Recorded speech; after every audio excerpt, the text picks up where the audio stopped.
That's it. That's Shantae, the Pirate's Curse.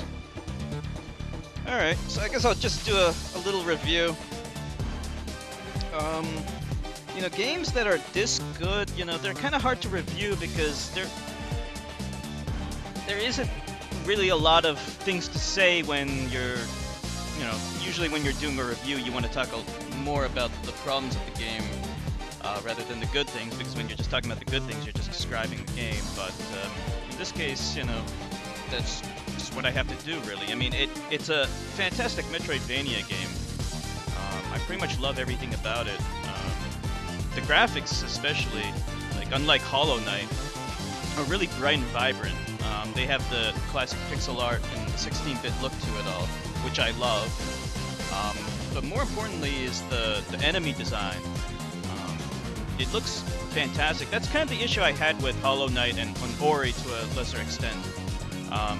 The enemy design in this game is so detailed and varied.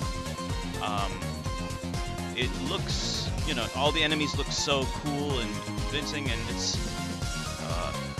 they all just kind of fit yeah, exactly. Nothing really looked samey and never got too repetitive. Whereas in some other Metroidvania games, it's easy to fall into that trap.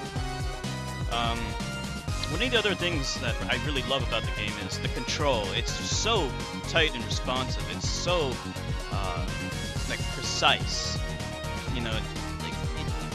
It's one of those things that you really need to feel for yourself, to control it yourself in order to know why it's so good.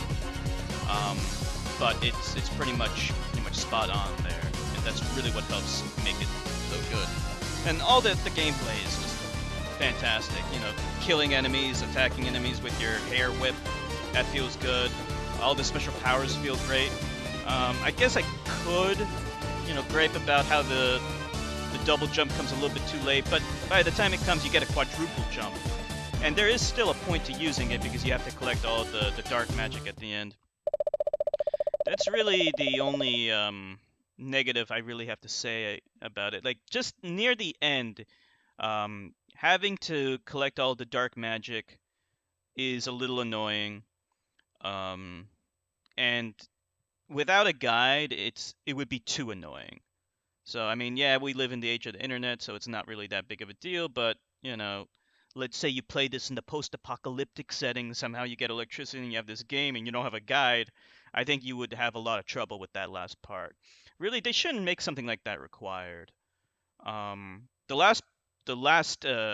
palace, the end palace, is stupidly hard. I mean, that's okay, though, because, it should be hard. It's really, really challenging. But I didn't mind it so much. It was still fun, and once you kind of get the hang of it, it's all right. I mean, in any kind of platforming game, there needs to be some trial and error.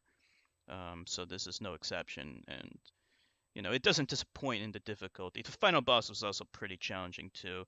I mean, by the time you reach the final boss, you have a lot of restorative items anyway, and a lot of things to really help you out. You become kind of an expert at playing the game too, so your skills have improved, and it's really not too bad. In fact, I didn't die on the final boss at all, so it wasn't too bad at all.